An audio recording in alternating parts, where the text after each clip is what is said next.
Hello friends, welcome to my YouTube channel KL study. तो friends, MP TET वर्ग 2 mains exams के लिए हमने केमिस्ट्री की क्लासेस कल से आपकी स्टार्ट कर दी हैं। तो इसमें पूरी एनसीईआरटी का मैटर आपको देखने को मिल जाएगा और उसके अलावा भी जो कई चीज़ें छूट जाती हैं वो भी यहाँ पर हमने इंक्लूड की हुई हैं। तो सारे सेशन आप ज़रूर देखते चलें क्योंकि यहाँ पर आपकी बहुत अच्छी तैयारी होने वाली है। तो सबसे पहले जो हमने टॉपिक स्टार्ट किया है, आपकी केमिस्ट्री पदार्थ से ही स्टार्ट होती है, ठीक है, कि पदार्थ क्या होता है। तो कहने में तो आसान लगता है कि पदार्थ, ठीक है, और जैसे हम पढ़ भी लेते हैं, हमें कोई डेफिनेशन तो याद करनी नहीं है यहाँ पर, ठीक। इससे क्या कुछ क्वेश्चन पूछे जाते हैं, ये चीज़ें हमें यहाँ पर समझनी होती हैं। तो आपके पास में यदि कोई बुक है तो उसको आप अपने सामने रख सकते हैं, मतलब ये चैप्टर निकाल करके, ठीक है, या आपने नोट्स यदि बनाए हुए हैं तो सबसे अच्छा रहेगा कि उसको आप अपने सामने रखिए और इन क्लासों को अटेंड ज़रूर करते रहिए। और अपना जो जैसे नोट्स हैं तो उसमें कुछ चीज़ें यदि छूट जाती हैं तो उनको यहाँ पर हाईलाइट करके आप ज़रूर चलेंगे, ठीक है। तो कल की क्लास में हमने बेसिक जानकारी देखी थी पदार्थ के बारे में। तो पदार्थ का अध्ययन कहाँ करते हैं हम? रसायन विज्ञान में। तो पदार्थ से पहले हमने आपको थोड़ा सा परिचय रसायन विज्ञान का दिया था। आज हमारी केमिस्ट्री की ये क्लास नंबर 2 रहेगी जिसमें हम पदार्थ को ही आगे बढ़ाएंगे, ठीक है। तो पदार्थ में हमने जैसे पढ़ लिया था, पदार्थ कह दें या द्रव्य कह दें, ठीक है, एक ही बात है। क्या? द्रव्य। अब आपको यहाँ कन्फ्यूज बिल्कुल नहीं होना है। अभी आगे चल के आप देखेंगे कि पदार्थ को एक तो भौतिक आधार पर डिवाइड किया गया है और एक आपके रासायनिक आधार पर। तो भौतिक आधार पर जो पदार्थ होगा वो 3 प्रकार का होगा, ठोस, द्रव और गैस, ठीक है। तो वहाँ पर जो द्रव होगा वो अलग चीज़ रहेगी, ठीक है। ये द्रव्य है, द्रव्य यानी मैटर जिसे कहते हैं, ठीक। अब देखिए यहाँ पर कल की क्लास में हमने क्या कुछ पढ़ा था, थोड़ा सा हम रिवाइज करवा दें आपको कि रसायन विज्ञान क्या होता है। तो रसायन विज्ञान से पहले हमने विज्ञान पढ़ा था क्योंकि रसायन विज्ञान स्वयं एक विज्ञान की शाखा होती है, ठीक। तो थोड़ा सा आप मतलब डेली जब क्लास अटेंड करते हैं तो एक बार रिवाइज ज़रूर करें कि आपने इससे पहले क्या पढ़ा था, ताकि आपके माइंड में वो चीज़ आ जाए और आप आगे आने वाली चीज़ों को उनसे जोड़ सकें, ठीक। तो जो साइंस है इसकी उत्पत्ति लैटिन भाषा के शब्द सिंटिया से हुई थी जिसका अर्थ होता है ज्ञान या जानना, ठीक है। इसके बाद जो विज्ञान होता है उसकी 2 शाखाएं होती, प्राकृतिक विज्ञान और भौतिक विज्ञान। अब प्राकृतिक विज्ञान में पुनः से 2 भाग बना दिए गए हैं अध्ययन की सुविधा के लिए। तो एक वनस्पति विज्ञान हो गया और जंतु विज्ञान।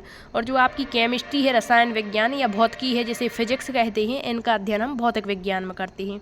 अब जो रसायन विज्ञान है तो इसको केमिस्ट्री कहते हैं। इसका जो है सर्वप्रथम विकास मिस्र देश में हुआ था। और जो केमिस्ट्री है इसका जो है मिस्र के प्राचीन शब्द कीमिया से इसकी उत्पत्ति मानी गई है। और वहाँ के जो लोग हैं, मिट्टी जो होती थी उसे केमी कहते थे, काली मिट्टी को। इस प्रकार से आपका जो है रसायन विज्ञान की उत्पत्ति होती है। फिर हमने पदार्थ पढ़ा था। तो पदार्थ क्या होता? पदार्थ या द्रव्य एक ही बात है। तो पदार्थ क्या होगा? जो जिसका अपना द्रव्यमान हो, क्या हो? द्रव्यमान हो, जो स्थान ग्रहण करे, जिसमें अवरोध का गुण हो। मतलब संसार में जितनी भी वस्तुएं आप देख पा रहे हैं या जो प्रत्यक्ष हैं और नहीं हैं, वो सब की सब पदार्थ हैं।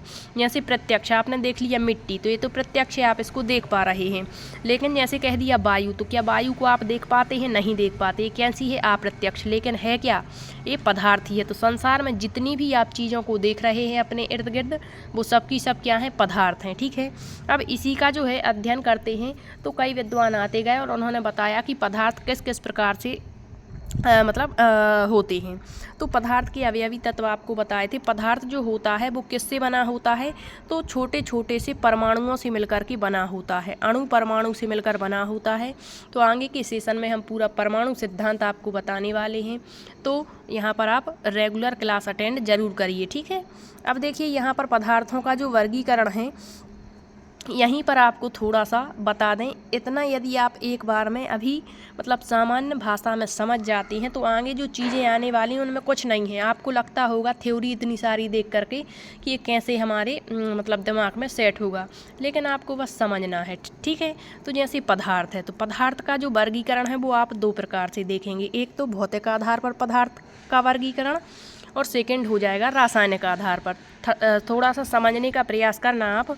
तो जो पदार्थ है वो 2 प्रकार से वर्गीकृत है, भौतिक आधार पर और रासायनिक। अब जो भौतिक आधार पर पदार्थ होते हैं वो एक तो ठोस, द्रव और गैस, ठीक है। जिनके आकार और आयतन दोनों निश्चित होते हैं वो तो ठोस होंगे, ठीक है। जिनका आकार मतलब ये तीनों अभी आज के सेशन में ये तीनों ही पढ़ना है हमें, ठीक है।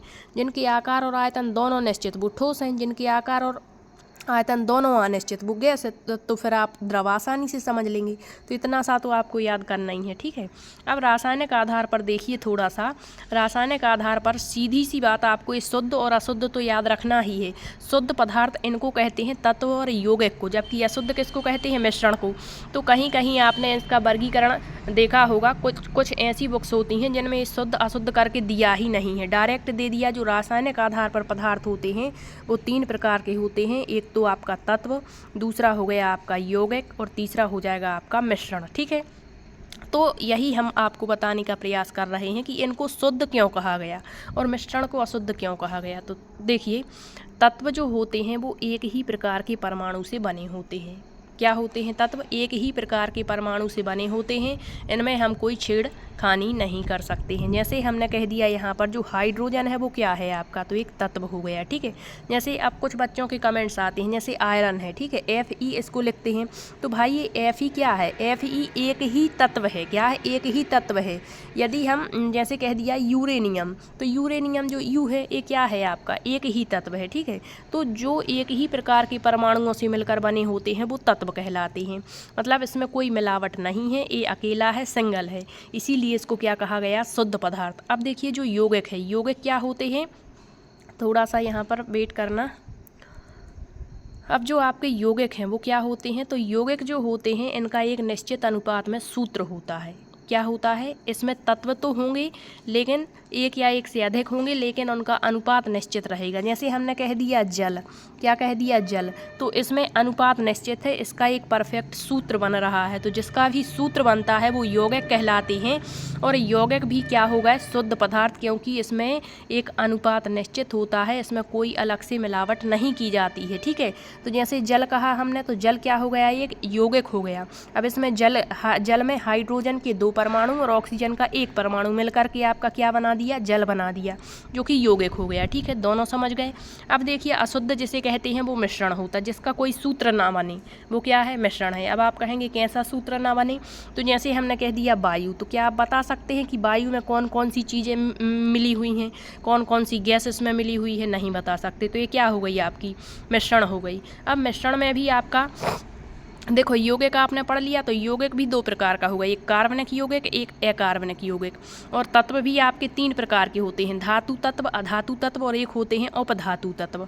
तो यहाँ पर आपको बताते चलें साथ ही साथ कि जो तत्व हैं जो एक ही प्रकार के परमाणु, अभी आपको परमाणु भी बताएंगे कि परमाणु की खोज किसने की थी, परमाणु की संरचना कैसे होती, न्यूट्रॉन, प्रोटॉन, इलेक्ट्रॉन, पॉजिट्रॉन वगैरह ये क्या होते हैं, किस प्रकार से जो एल्फा कण पर बौछार की गई थी परमाणु पर, तो किस प्रकार से खोखले मतलब जो सतहें होती हैं वहाँ पर परमाणु खोखला होता है, जबकि बीच में इसके अंदर केंद्रक होता है। सारी चीज़ें आपको बताएंगे, ठीक है। पिछली बार ये सारी चीज़ें नहीं बता पाए थे पात्रता परीक्षा में, क्योंकि टाइम बहुत ही कम था, लेकिन इस बार हम पूरी कोशिश करेंगे कि आपको बहुत अच्छे से अच्छा मैटर दे पाएँ, ठीक है।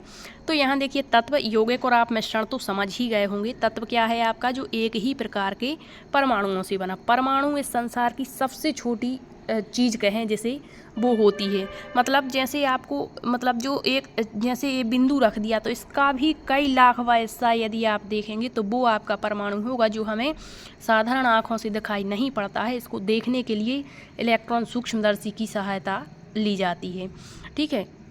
तो तत्व कितने प्रकार के हो गए, एक तो आपका हो गया धातु तत्व, क्या हो गया, धातु तत्व। एक हो जाएगा आपका अधातु तत्व, क्या हो जाएगा, अधातु तत्व। और एक हो जाएगा आपका उपधातु तत्व, क्या हो जाएगा, उपधातु तत्व। अब आगे चल कर के आप इन मतलब धातु, अधातु और उपधातु से पूरी आवर्त सारणी यहाँ आपको पढ़नी पड़ेगी। तो अभी आप समझिए कि ये क्या हैं, तत्व हैं। और धातु हो चाहे अधातु है या उपधातु, ये कैसे हैं, शुद्ध तत्व हैं। क्योंकि चाहे धातु हो उसमें भी एक ही प्रकार के परमाणु होंगे, चाहे आपकी अधातु हो उसमें भी एक ही प्रकार के परमाणु होंगे, और उपधातु में भी एक ही प्रकार के।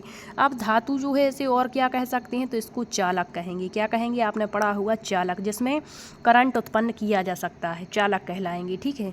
धातु जो होते हैं ये कुचालक होते हैं, मतलब थोड़ा बहुत कर सकते हैं इसमें, मतलब एक तार समझिए आप, ठीक है, जिसमें तन्यता का गुण होता है। आपने धातुओं की विशेषताएं पढ़ी होंगी, जिसमें तन्यता का गुण हो, वो चालक हैं, ठीक है।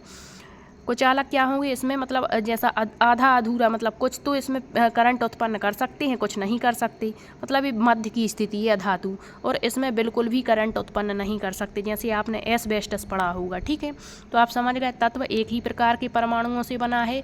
तत्व जो हैं 3 प्रकार के होते, धातु तत्व या चालक जिसे कहते हैं। अभी आप पढ़ेंगे कि जो धातुएँ होती हैं विद्युत और ऊष्मा की सबसे अच्छी चालक होती हैं, इसी को हम सुचालक भी कह सकते हैं।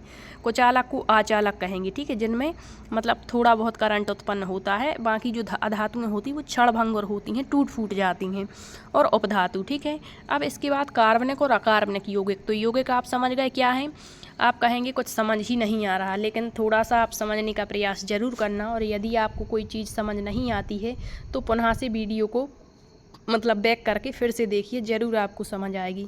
और अभी आपको इसकी पूरी थ्योरी भी दिखाएंगे कि किस तरीके से। अभी आपको बस इतना समझाने का प्रयास कर रहे हैं कि आप चीज़ों को समझ पाएँ, ताकि वहाँ थ्योरी देखकर आप घबराएं ना, ठीक है। तो यहाँ जो कार्बनिक, जिसमें कार्बन उपस्थित हो गया, वो क्या होगा, कार्बनिक यौगिक। जिसमें कार्बन अनुपस्थित होगा वो अकार्बनिक यौगिक होगा, ठीक है। जैसे कह दिया कोबाल्ट। तो अब यहाँ बच्चों का प्रश्न होगा कि कोबाल्ट क्या है। तो यहाँ जो कोबाल्ट है ये ओ छोटा बना हुआ है, तो ये एक तत्व है, ना कि आपका यौगिक है, ठीक है। कोबाल्ट क्या है, जैसे ऐसा लिखते हैं ना कोबाल्ट को, तो कोबाल्ट क्या है अपना, एक तत्व है, क्योंकि इसमें किसी भी प्रकार की मिलावट नहीं है। और अब कुछ बच्चे ऐसा लिख देंगे सी और ये बड़ा ओ बना देंगे, ठीक है। तो ये फिर आपका कार्बन और ऑक्सीजन हो जाएगा, और इसका अनुपात निश्चित है, तो फिर ये यौगिक हो जाएगा, ठीक है। तो आपको थोड़ा ध्यान रखना है। कुछ धातुएँ ऐसी हैं जिनका जो लिखते हैं, जैसे आयरन ही लिखा हमने, तो इस तरीके से लिखेंगे, ठीक है। तो समझिए आप। तो जिनमें कार्बन उपस्थित वो कार्बनिक यौगिक, नहीं उपस्थित वो अकार्बनिक यौगिक। अब मिश्रण पढ़ लिया जिसका कोई निश्चित सूत्र नहीं बनता, जैसे कह दिया वायु। अब ये 2 प्रकार का होगा, एक तो समांग मिश्रण, एक विषमांग मिश्रण। अब समांग मिश्रण क्या होता है, तो समांग मिश्रण वह मिश्रण होगा जिसमें जो जैसे कई चीज़ें हमने मिलाई और हमें पहचान में ना आ पाए कि इसमें क्या क्या मिला है, वो तो समांग, मतलब जो एक दूसरे में पूर्ण रूप से घुल जाए। मतलब जैसे जल, इसमें तो इसे हम विलायक मानेंगे। जल, जहाँ पर भी जल का प्रयोग होगा और जिसमें सारी चीज़ें घुल जाएंगी, वो आपका क्या होगा, समांग मिश्रण। और जिसमें आप आसानी से पहचान लें कि इस मतलब जो मैटर रखा हुआ है उसमें क्या क्या मिला है, वो विषमांग। जैसे एग्जाम्पल से आपको समझाएं, जैसे आपने विषमांग मिश्रण में जैसे आपने एक मान के चलिए एक डिब्बा लिया, ठीक है। क्या लिया, डिब्बा लिया। अब इस डिब्बे में आपने क्या डाल दिया, रेत डाल दी। क्या डाल दी, रेत डाल दी। इसके अलावा आपने इसमें क्या डाल दिया, रेत में इसमें आपने डाल दिया रेत के अलावा वो आता है लोहे के छोटे छोटे टुकड़े डाल दिए, ठीक है। या इसमें आपने गट्टी वगैरह डाल दी। तो आप इसको आसानी से पहचान लेंगे कि इसमें क्या क्या मिला है। मान के चलिए जो ट्रांसपेरेंट आपका डिब्बा है, तो आसानी से आप देख पा रहे हैं चीज़ों को कि इसमें ये चीज़ मिली है। या फिर दूसरा उदाहरण आपको दें, जैसे आपने एक डिब्बा लिया और इसमें विभिन्न सारे फ्रूट्स लिए। जैसे आपने एप्पल काट लिया, मतलब सेब काटा, इसमें केला भी काट कर डाल दिया, और इसी में आपने कुछ अनार के दाने भी डाल दिए। तो आप पहचान पाएंगे कि नहीं कि इसमें क्या क्या मिला है। दिख रहा है, टुकड़े हैं बड़े बड़े, तो ये कैसा मिश्रण, मतलब एक दूसरे में पूर्ण रूप से घुला हुआ नहीं है। आप समझ पा रहे हैं, ये विषमांग मिश्रण है, ठीक है। और इनका अनुपात भी निश्चित नहीं है कि जितना आपने सेव लिया है उतना ही केला होगा या उतना ही अनार के दाने होंगे। तो ये मिश्रण के रूप में आ गया। अब यहाँ पर समांग कैसे कहेंगे, जब इन सभी चीज़ों के जो टुकड़े हैं इसको आप एक मिक्सर में लें और पीस दें, ठीक है, जूस बना दें। और जूस में किसका प्रयोग हो गया, आपके पानी का, ठीक है। और पानी के अलावा जो ये चीज़ें थीं फिर जब पिस जाएंगी और एक बॉल में आप लेंगे, तो क्या आप इसमें पहचान पाएंगे कि इसमें क्या क्या मिला है, नहीं पहचान पाएंगे। मतलब एक दूसरे में पूर्ण रूप से घुल जाए वो समांग मिश्रण, और जो आप आसानी से पहचान लें वो विषमांग मिश्रण होगा, ठीक है। आई होप आप समझ पाए होंगे। जैसे नमक और पानी को घोलेंगे तो आप नहीं पहचान पाएंगे कि ये नमक है या पानी है, ठीक है, क्योंकि वो समांग मिश्रण है, एक दूसरे में पूर्ण रूप से घुल गया है। जैसे आप नमक और चीनी को मिलाएंगे तो आप पहचान लेंगे कि नमक के छोटे दाने चीनी के थोड़े से बड़े होंगे, तो वो विषमांग है, ठीक है। और जैसे आप नमक और चीनी को मिक्सर में पीस देंगे तो फिर नहीं समझ पाएंगे, फिर वो आपका समांग मिश्रण हो जाएगा। आई होप आप समझ गए होंगे तत्व यौगिक मिश्रण क्या है। अगले सेशन में हम आपको और अच्छे तरीके से इनके बारे में बताएंगे एक एक करके, ठीक है। आज के सेशन में हम जो पढ़ रहे थे भौतिक आधार पर जो तत्व होते हैं, भौतिक आधार पर जो पदार्थ होते हैं वो कितने प्रकार के, तो आज का सेशन अपना यहाँ से स्टार्ट होगा, ठीक है। ये हमारी क्लास नंबर 2 रहेगी और NCERT की बुक यदि आपके पास है तो क्लास 9th का जो है ये अध्याय 1 है। आपने देखा होगा हमारे आसपास के पदार्थ, मैटर इन आवर सराउंडिंग। तो ये पढ़ रहे थे हम पदार्थ की अवस्थाएं, ठोस, द्रव और गैस पढ़ना था। ये कल के सेशन में आपको बता चुके हैं कि पदार्थ होता क्या है। पंचतत्व किसने बताया? पदार्थ का भौतिक स्वरूप क्या है? तो पदार्थ कणों से मिलकर बना है। तो कणों से मिलकर बना है, ठीक है। जैसे बहुत समय तक पदार्थ की प्रकृति के बारे में दो जो विचारधाराएँ हैं वो प्रचलित थीं। एक विचारधारा थी कि पदार्थ लकड़ी के टुकड़े की तरह सतत होते हैं, और दूसरी विचारधारा थी कि पदार्थ रेत की तरह के कणों से मिलकर बने हैं। इन दोनों विचारधाराओं में जो सर्वमान्य रही वो थी पदार्थ जो है वो कणों से बना होता है। ये विचारधारा सर्वमान्य रही। अब पदार्थ के कणों के कुछ अभिलाक्षणिक गुण होते हैं कि जो पदार्थ है, पदार्थ के जो कण होते हैं इनके बीच में रिक्त स्थान होता। भले ही आप एक कण देख रहे हैं लेकिन आप इसको जब सूक्ष्मदर्शी से देखेंगे तो इसके बीच में भी कुछ स्पेस होगा, रिक्त स्थान होगा। फिर पदार्थ के कण निरंतर गतिशील होते हैं, मतलब हमें दिखाई नहीं देते। जैसे आपने देखा होगा, मान के चलिए अपना घर है और कहीं छेद रह जाता है, वहाँ से यदि प्रकाश आता है तो अंदर आप देखेंगे कई छोटे छोटे से जो कण होते हैं वो आपको गति करते हुए दिखाई दे जाएंगे। नेक्स्ट है पदार्थ के कारण पदार्थ की यहाँ कण होगा एक दूसरे को आकर्षित भी करते हैं। तो ये कुछ गुण हैं, ये याद रखिए। अब पदार्थ की अवस्थाएं दो प्रकार से आपको बताया, पदार्थ को बांटा गया है भौतिक आधार पर ठोस, द्रव, गैस, रासायनिक आधार पर तत्व, यौगिक और मिश्रण। तो आज हम पदार्थ की भौतिक अवस्थाएं देखेंगे। तो भौतिक अवस्था के आधार पर पदार्थ को 3 वर्गों में बांटा है, ठोस, द्रव एवं गैस। दूसरे शब्दों में पदार्थ की 3 अवस्था या पदार्थ जो है वो 3 अवस्था में रहते हैं, लेकिन आजकल हम 5 अवस्थाएं पढ़ते हैं। चौथी अवस्था होती है आपकी प्लाज्मा अवस्था, और जो प्लाज्मा अवस्था होती है इसमें बहुत अधिक टेम्परेचर होता है। जैसे आप देखेंगे सूर्य का प्रकाश जो है जो भट्टी वगैरह होती हैं वहाँ पर ये अवस्था देखने को मिलती है। और एक होती है बोस-आइंस्टीन कंडेंसेट, ठीक है। तो फिलहाल हम अभी ये 3 अवस्थाएं पढ़ते हैं, ठोस, द्रव और गैस, ठीक है। तो देखिए सबसे पहले है ठोस अवस्था, जिसे सॉलिड कहेंगे। तो ठोस पदार्थ की पहली अवस्था होती है, या पदार्थ की अवस्था है कैसी, जिसमें आकार और आयतन दोनों ही निश्चित होते हैं। मान के चलिए आपने एक पेन ले लिया और ये ठोस है, ठीक है। तो इसका आकार भी निश्चित है कि इतना पेन होगा, और इसका आयतन भी निश्चित है कि ये इतनी ही जगह घेरेगा, ठीक है। जैसे पेन, किताब, ईंट, कुर्सी, पत्थर की मूर्ति, सुई, लकड़ी की छड़, तावा इत्यादि। फिर जब पदार्थ के अणुओं में परस्पर आकर्षण बल पृथक्कारी बल से अधिक होता है, मतलब ठोस पदार्थ आप देखेंगे बिल्कुल एक दूसरे से बिल्कुल सटा हुआ होता है। एक मान के चलिए कोई ठोस वस्तु, ठीक है। तो इसमें 2 बल होंगे, एक तो आकर्षण बल, मतलब इसमें छोटे छोटे, ऐसा नहीं है कि ये पूरा एक ही आपका पदार्थ है, नहीं, ये कई छोटे छोटे अणुओं से मिलकर के, छोटे छोटे परमाणुओं से मिलकर के इसका निर्माण हुआ है। तो इसमें जो परमाणु है जिससे इसका निर्माण हुआ उसमें क्या है, आकर्षण बल है। अभी आपको बताया कि जो पदार्थ के कण होते हैं उनमें परस्पर आकर्षण बल, तो इनका आकर्षण बल इतना अधिक है कि पृथक्कारी बल, मतलब एक पृथक्कारी बल जो अलग अलग करेगा और एक होगा जो एक दूसरे को आकर्षित करेगा। तो इनका जो आकर्षण बल है वो पृथक्कारी बल से अधिक है, और जो अधिक होता है पृथक्कारी बल से वही आपकी ठोस अवस्था में देखने को मिलेगा, ठीक है। अब देखिए सबल आकर्षण बल के कारण ठोस पदार्थ के अणु घने रूप में संकुलित एक दूसरे के बिल्कुल समीप होते हैं। तो पूछेगा कि बताइए पदार्थ की किस अवस्था में आकर्षण बल पृथक्कारी बल से सबल होता है। जब क्वेश्चन बनेगा तब आपको समझ आएगा कि कैसे यहाँ से क्वेश्चन पूछे जाते हैं। और थोड़ी सी लैंग्वेज इस तरीके से रहेगी तो आप हो सकता है कंफ्यूज भी हो जाए। तो थोड़ा याद रखेंगे, ठोस यानी जो एक दूसरे से बिल्कुल सटे हुए हैं, मतलब इनका आकर्षण बल पृथक्कारी बल से अधिक है, तो वो कौन सी अवस्था है पदार्थ की, ठोस अवस्था, ठीक। अब देखिए उनकी स्थितियां निश्चित होती हैं, इनकी स्थितियों के इर्द गिर्द ये सिर्फ अपने अंतराणविक अंतराल में कंपन करते हैं जब तक कि उन पर कोई बाहरी बल, तो ये आपको याद नहीं रखना है बस। देखिए इसी कारण से ठोस पदार्थों के आकार और आयतन दोनों निश्चित होते, क्योंकि एक दूसरे से बहुत ही सटे हुए होते हैं। ठोस के कण आपस में अत्यधिक निकट होते हैं, इस कारण इनके उच्च घनत्व और असंपीड़ता यानी संपीड़ता नगण्य दबने का गुण होती है।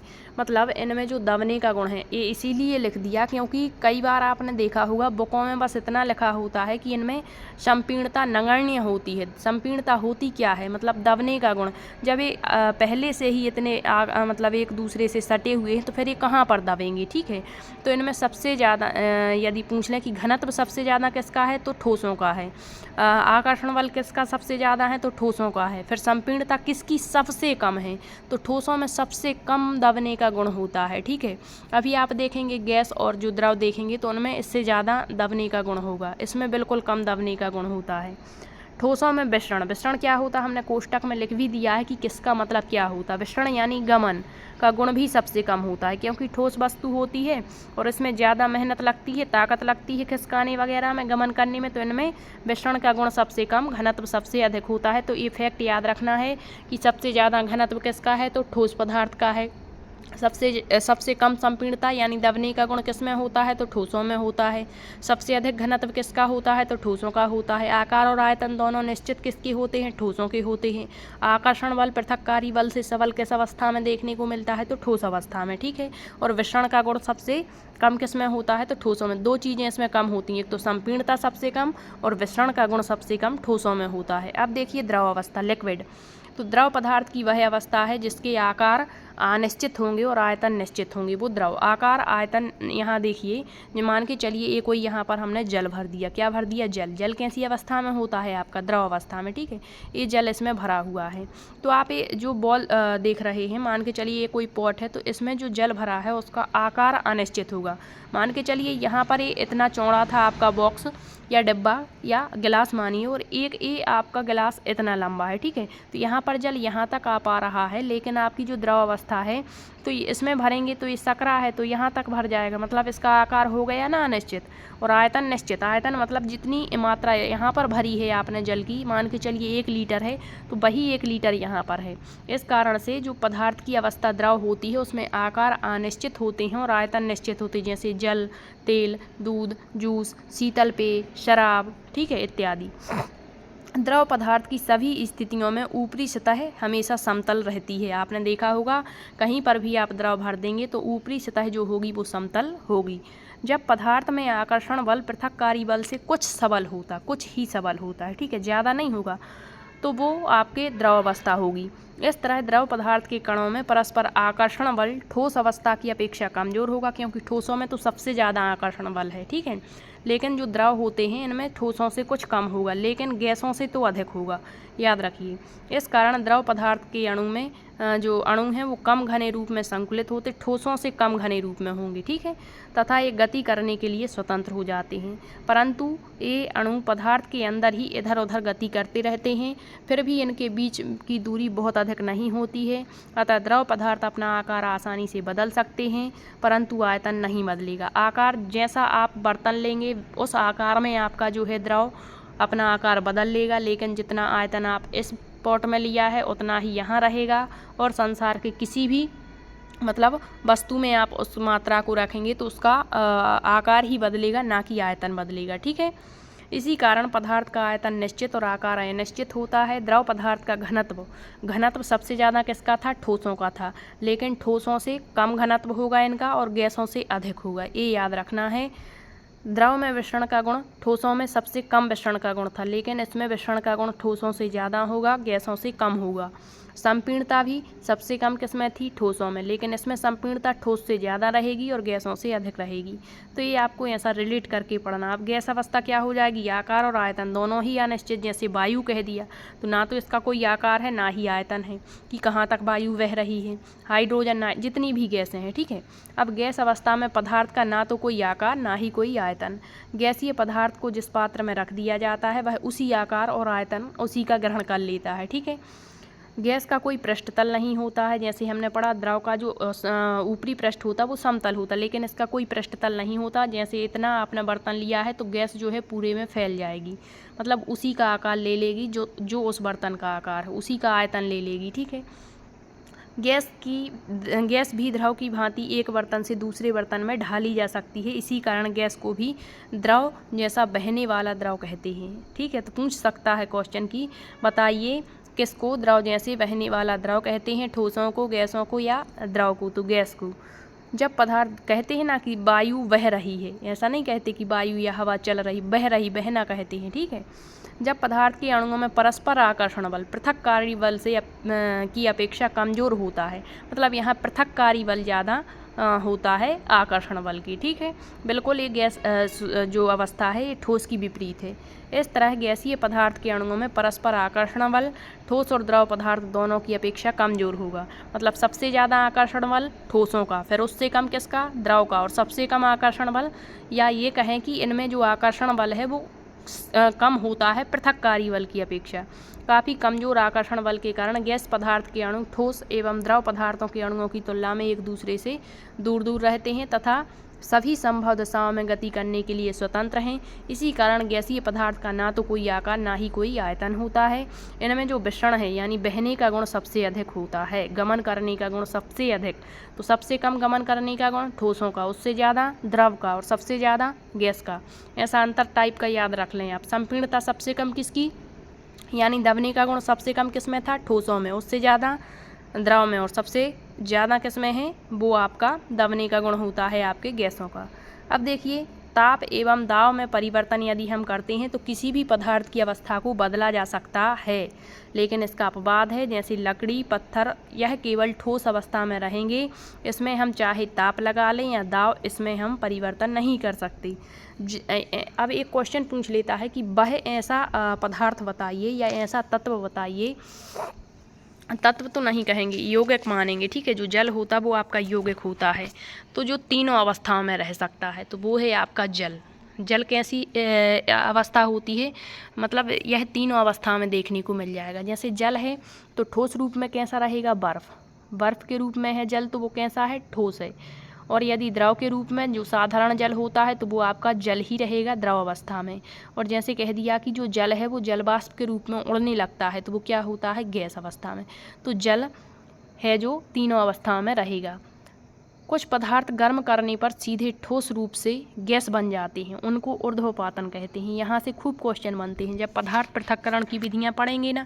जैसे कपूर, इसका सबसे अच्छा उदाहरण होता। कपूर को जलाते हैं तो वो बिना द्रव में बदले हुए डायरेक्ट कहाँ बदल जाता है, ठोस से सीधा गैस बन जाता है, तो वो आपके ऊर्ध्वपातित पदार्थ कहलाते हैं। जैसे आयोडीन हो गया, कपूर हो गया, नेफ्थलीन हो गया। ठीक है, अब पदार्थ की तीनों अवस्थाओं का तुलनात्मक अध्ययन थोड़ा सा देखिए। घनत्व हमने पढ़ा तो सबसे ज़्यादा घनत्व, एक इसका चिन्ह, जिस तरह मुंह खुला है मतलब वो सबसे ज़्यादा है। ठीक है, और जहाँ बंद है वो सबसे कम।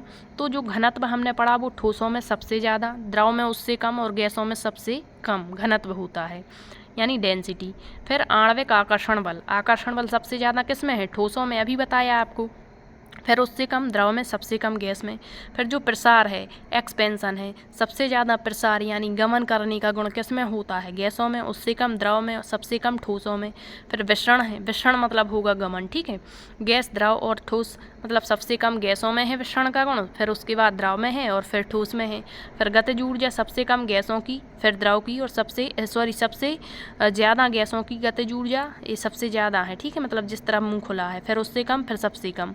फिर अंतराणविक स्थान, मतलब सबसे ज़्यादा स्थान कौन घेरेगा, गैस, फिर द्रव और फिर ठोस। तो ये आपको याद रख लेना है। ठीक है, इसके बाद आती है पदार्थ की चौथी अवस्था, जिसे कहते हैं प्लाज्मा अवस्था। तो प्लाज्मा पदार्थ की चौथी अवस्था है और इसमें उच्च ताप पर परमाणु आयनित होकर गैसीय अवस्था में आ जाते हैं। तो ये बस आपको याद रखना है। प्लाज्मा का मतलब है जैसे आपका रक्त, रक्त कौन सी अवस्था में है, आपका प्लाज्मा अवस्था में है। जैसे आपका सूर्य है, सूर्य में जो गैसें पाई जाती, हाइड्रोजन हीलियम का संलयन होता है, वो किस अवस्था में होती हैं, प्लाज्मा अवस्था में। तो इस अवस्था में कण अत्यधिक ऊर्जा वाले और अधिक उत्तेजित होते हैं, ये कण आयनीकरण के रूप में होते हैं। फिर जो फ्लोरोसेंट ट्यूब और नियॉन बल्ब है यह प्लाज्मा में होता है, मतलब इसमें प्लाज्मा होता है। नियॉन बल्ब के अंदर नियॉन गैस और फ्लोरोसेंट ट्यूब के अंदर हीलियम या कोई अन्य गैस होती है। फिर विद्युत ऊर्जा प्रवाहित होने पर आयनीकृत यानी आवेशित हो जाते हैं, और आवेशित होने से ट्यूब या बल्ब के अंदर चमकीला प्लाज्मा तैयार हो जाता है। गैस के स्वभाव के अनुसार इस प्लाज्मा में एक विशेष रंग की चमक होती है। प्लाज्मा, एक क्वेश्चन पूछता है कि बताइए किस कारण से सूर्य और तारों में चमक होती है, तो वो प्लाज्मा के कारण होती है। उच्च तापमान के कारण ही तारों में प्लाज्मा बनता है। तो याद रखिए इसमें उच्च तापमान होता है। फिर पांचवी अवस्था याद रखनी है। पांचवी अवस्था बोस आइंस्टाइन कंडेंसेंट होती है। 1920 में भारतीय भौतिक वैज्ञानिक सत्येंद्रनाथ बोस ने पांचवी अवस्था के लिए कुछ गणनाएं की थीं। उन गणनाओं के आधार पर अल्बर्ट आइंस्टीन ने पदार्थ की नई अवस्था की भविष्यवाणी की, जिसे बोस आइंस्टीन कंडेंसेंट कहा गया। कभी कभी पूछ लेता है BEC का फुल फॉर्म बताइए। ठीक है। सन 2001 में अमेरिका के एरिक ए कार्नेल वुल्फगैंग कैटरले, मतलब इतना जटिल सा आपको याद नहीं करना, बस एक बार पढ़ लेना है, इनके लिए नोबेल पुरस्कार दिया गया था। और जो पदार्थ है वो छोटे छोटे परमाणुओं से मिलकर बने होते हैं। ये आपकी मेन मतलब अगली क्लास के लिए मेन पॉइंट यही है, क्योंकि हमें पदार्थ तो हमने पढ़ लिया, लेकिन ये भी तो जानना है कि पदार्थ बना किससे है। ठीक है। तो परमाणु जो होती है संरचना हमें कल के सेशन में पढ़ना है। परमाणु संरचना हम कल के सेशन में पढ़ेंगे। मूलकण क्या होते हैं, ये सारी चीज़ें। ठीक है। आई होप आपको सारी चीज़ें अच्छे से समझ में आई होंगी। यदि आपका कोई डाउट बने तो आप कमेंट्स के माध्यम से ज़रूर पूछिए, और यदि क्लासेस अच्छी लगती हैं तो क्लासेस को शेयर ज़रूर करिए। ठीक है। मिलते हैं अगले सेशन में, तब तक के लिए बहुत बहुत धन्यवाद।